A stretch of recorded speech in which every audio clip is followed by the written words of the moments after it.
था क्या जो छिन गया, हमें बताइए। भाई, रिपोर्ट तो हम तब कर सकते हैं जब हमारी कोई वस्तु छिनी हो। आपका था क्या, हमें बता दीजिए। आपने क्या रचना की और आपका क्या पुरुषार्थ था। किसमें? पांच भौतिक शरीर में? ये पंचभूतों से बना हुआ, या आप में? आप भगवान के अंश हैं। क्या पुरुषार्थ? अगर वो एक आंख हटा देते हैं, उनकी मौज की बात है, वो एक से दिखाना चाहते हैं। उनकी वस्तु है ना। आपकी क्या है, हमें बता दो। आपका क्या है? आपका क्या है, आप बताइए। पढ़े लिखे गए आप, तो भगवान ने बुद्धि दी है ना। बुद्धि का हरण कर ले तो फुटपाथ में कागज बटोरते घूमते। है क्या आपके पास? अवश्य में भोक्तव्यम कृतम कर्म शुभाशुभम। अभी आप उस कोटि के शरणागत नहीं कि आपके शुभ और अशुभों का विनाश हो गया हो। समझना। आप खुद स्वीकार करते हैं 2 वर्ष से भक्ति में। अब किस कोटि की भक्ति है 2 वर्ष में जागृत हो गई वो आप देखो। इसके पीछे क्या होता रहा जन्म जन्मांतरों में, इसी जन्म में। आप देखो। तो जो बोया है पीछे साल की फसल, खाना तो पड़ेगा ना। और उसमें कह दें कि हमने बम्बूल बोया था, कांटे आ रहे हैं, भगवान ने जब से भक्ति शुरू की तब से कांटे खाने को मिल रहे हैं। गलत बात। पिछले वर्ष जो आपने किसानी में बोया, इस वर्ष वही खाओगे।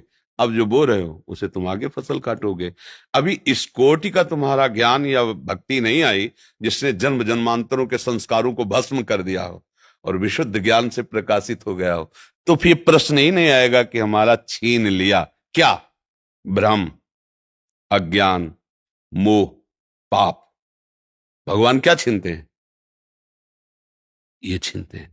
नहीं, लड़का छीन लिया तो भ्रम ही तो था, तो कि वो तुम्हारा पुत्र है। भगवान ही तो आए थे, तुम जान पाए क्या? तुम्हारे कर्म के भोग को देने के लिए उतने समय तक वो भगवान ही अंदर आए हुए थे पुत्र रूप में। तुम भ्रम से अपना मान लिया, इसे रो बैठ के। तुम्हें भ्रम रुलाएगा। नहीं, मेरा ऐश्वर्य छीन लिया। तो अनंत ब्रह्मांडों का ऐश्वर्य किसका है? भगवान का है। मुनीम बन के रहते तो ठीक से चल लेते, मालिक बन गए तो माया ने विध्वंस मचा दिया। कि मायापति तो सिर्फ एक ही है, श्री हरि। तू मायापति कैसे बन सकता है? तू मेरा बेटा है, बेटा बन के रहता, मुनीम बन के रहता तो मालिक की संपत्ति। अगर मुनीम रहोगे तो घाटा मुनाफा में समान रहोगे। हमें तो पेमेंट मिल ही रही, जो घाटा पर वो मालिक का, जो मुनाफा हो मालिक। तो मुनीम बने नहीं, क्योंकि घाटा मुनाफा का तुम्हारे ऊपर असर हो रहा है। तुम हर्षित हो रहे हो और शोकित हो रहे हो। सिद्धांत हमारा ज्ञान छीना है, हमारा भ्रम छीना है। बात सत्य मान लीजिए। भगवान जैसा कृपालु कोई नहीं, अध्यात्म जैसा कोई मार्ग नहीं है। परमानंद प्राप्ति के लिए अध्यात्म मार्ग है। जब हम अध्यात्म मार्ग में चलते हैं तो इसमें एक गुप्त बात है कि अनंत जन्मों के पापों को भगवान भस्म कर देते हैं। पर जो उन जन्मों से पाप कर्म का फल निकालकर इस शरीर की रचना हुई है, वो हमें भोगना पड़ेगा। क्योंकि अब हमारी भक्ति चल रही। शरीर बनने के पहले जो हमारे कर्म थे उनके अनुसार शरीर की पूरे जीवन का फल लिख दिया गया है। इतने समय के बाद ये रोग होगा, इतने समय के बाद हाथ टूटेगा, इतने समय के बाद आंख टूट, हमारे कर्म के अनुसार। और भक्ति अब हम कर रहे हैं तो हमारी भक्ति पीछे के जो कर्म संस्कार जमा है उनको नष्ट कर दिया। आगे जो कर्म संस्कार भक्त हैं इसलिए गंदे होंगे नहीं। अगर भूल चूक से हो भी जाए तो भगवान उससे क्षमा कर देते हैं। रात न प्रभु चित चूक किए की, करत सुरत सै बार ही की। हृदय से देखते मेरा भक्त है, क्षमा कर देते हैं। पर इस शरीर का जो भोग आया है इसको भोगना पड़ेगा। बड़े बड़े संतों में देखो, रामकृष्ण परमहंस जी के गले में कैंसर था। हर तरह के भोग। श्रीवास जी के आंगन में खड़े होकर महाप्रभु चैतन्य देव अपने परिकर के साथ कीर्तन कर रहे हैं और उनका पुत्र पधार गया। दासी ने कान में आके श्रीवास जी से कहा, पुत्र पधार गया। बीमार था, पधार गया। उनका दोबारा आवाज नहीं। महाप्रभु के कीर्तन में फर्क नहीं पड़ना चाहिए।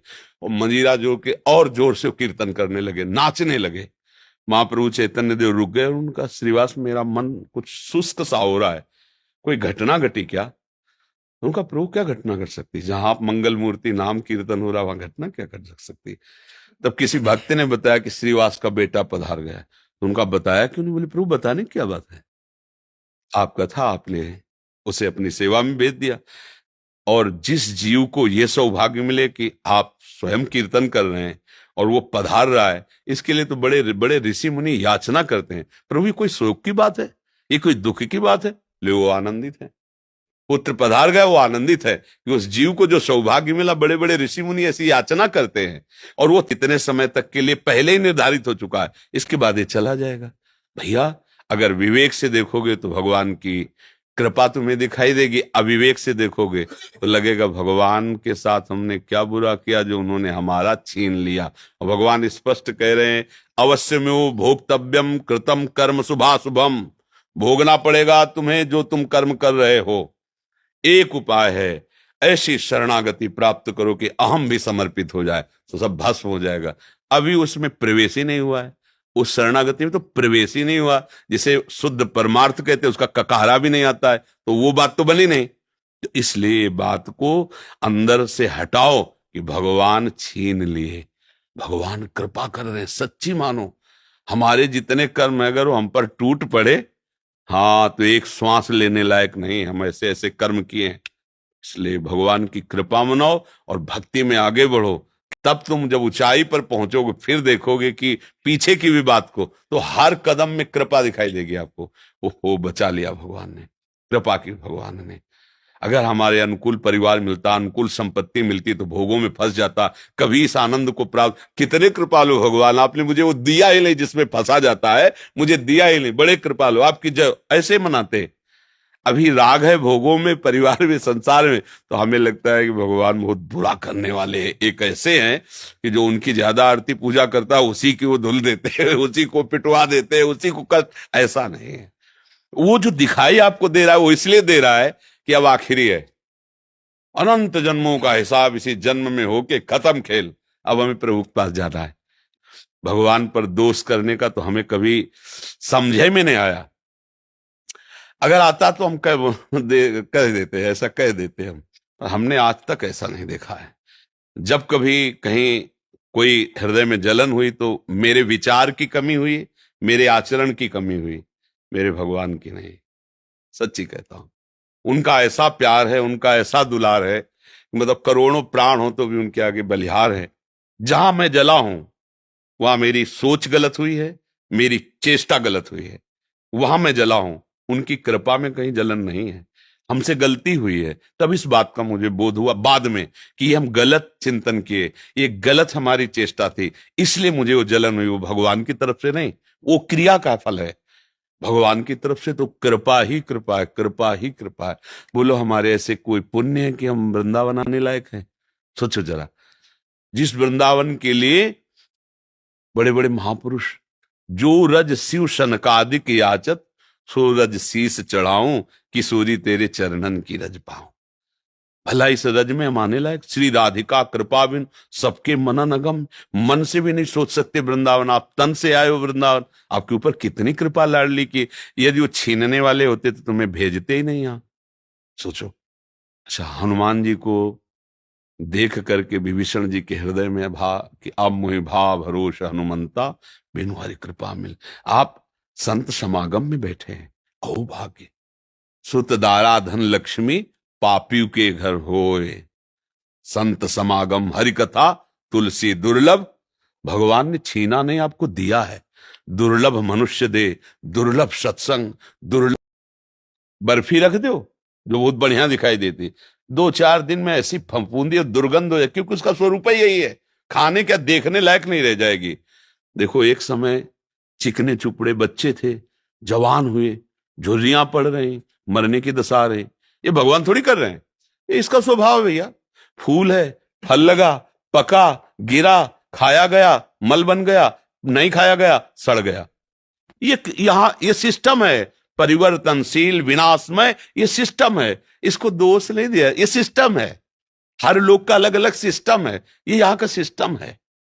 वही तुम्हारे साथ जब हो रहा, तुम्हें लग रहा भगवान छीन रहे, तो यहां कुछ अविनाशी हो तो मुझे बताओ। कुछ अविनाशी, प्रभु ने अविनाशी चीज तुम्हारी छीन ली हो तो हमें बताओ। जब भगवान लिख दिए हैं, मान लो आप जाओ किसी पुस्तकालय में और कह दो जरा 1 इंजेक्शन 2 टेबलेट और वो जरा, तो कहेगा भैया लिखा क्या देख लो इसमें। बोले पुस्तकालय, तो बोले आप मांग क्या रहे हो? औषधालय जाइए आप, इसमें भगवान ने लेबिल में लिख दिया है, दुखालयम अशाश्वतम, दुखालय और नाशवान। अब भगवान ने क्या छीना है?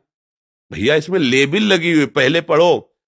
जहां तुम आए हो इसका नाम मृत्यु लोक है, इसमें दुख ही दुख है, इसमें सब कुछ छूटने वाला है। अब तुम पकड़ के बैठो कि हमारा ना छूटे, तो आज तक कोई ऐसा नहीं रहा कि जिसका पकड़ा हुआ कुछ बचा हो, सब छूट गया है, शरीर भी छूट गया है। क्या मिला? नाम। परम धन राधा नाम।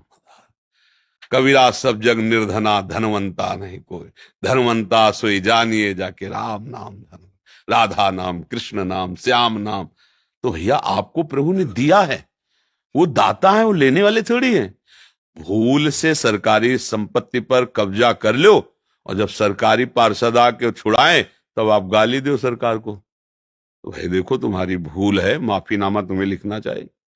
सरकारी जमीन पर कब्जा किए हो और इसके बाद जब छुड़ाने आ रहे हैं तो आप गाली दे रहे हो, तो गलती आपकी हो रही ना। ये सब कुछ सरकारी है, भगवान का है, सेवा के लिए मिली ये गाड़ी बंगला, सेवा के लिए मिली। भगवान की सेवा कर कर, परिवार की सेवा करके हम भी अवतार लेते हैं तो समय के साथ अंतर्ध्यान हो जाते हैं। समय के साथ, समय जितना लेके आए उतना ही, जब भगवान नहीं ज्यादा रुके समय के आगे प्रगट अवतार में, तो हम तुम कैसे आशा करेंगे भैया जरा हमें संजीवनी मूर्ति चटा देना कि हम थोड़ा नहीं। जितनी आयु है, छठी राव के अंक जो विधना ने लिख दिए, छठी राव के अंक, राई घटे न तिल बढ़े, रहुरे जीव निशंक। यहाँ जो होला है वही होगा। तुम राधा राधा जपो, धर्म से चलो, जो साथ है उनको लेके चलो, जो छूटते जाए जय श्री राधे आगे बढ़ो। ये महाप्रस्थान लीला है। अगर यहाँ पकड़ के बैठेगा हमारा लड़का, हमारी पत्नी, हमारी संपत्ति, हमारा शरीर, हम विद्वान, हम धनी, तो बाद में रोने के सिवा हाथ कुछ नहीं लगेगा, क्योंकि ये सब तुम्हारा ना था, ना है, न रहेगा। पक्का किसी का लिए ऐसा होगा। शुद्ध बात समझ लोगे ना तो आनंदित हो जाओगे। और नाटकबाजी से इसका हल होना नहीं है। नाटक में नाटक क्या, गंदी नाली के पानी से हाथ धोगे तो पवित्र थोड़ी हो जाएंगे। माया का नाटक चल रहा है। मैं और मोर तोर तय माया, एकमात्र भगवान है, दूसरा कुछ नहीं। माया ही सब कुछ ऐसा दूसरा दिखा रही। भजन करो, माया का नाश होगा तो आप खुद समझ जाओगे कोई नहीं, आप सत्य स्वरूप भगवत स्वरूप हैं। आप कोई मनुष्य नहीं है, आप कोई जीव जंतु नहीं है, आप भगवान के अंश अर्थात भगवत स्वरूप हैं आप। बस यही तो भूल गए, और यही याद आ जाए तो अभी मस्त हो जाओगे, अभी आनंद आ जाएगा। कोई था नहीं, कोई है नहीं, कोई रहेगा नहीं। एक ही था, एक ही है, एक ही रहेगा। बात पकड़ लीजिए। दूसरा तुमने जो माना है तुम्हारा भ्रम है, इसलिए तुम्हें रोना पड़ेगा, भयभीत होना पड़ेगा, दुखी होना पड़ेगा। यही तो हो रहा है ना।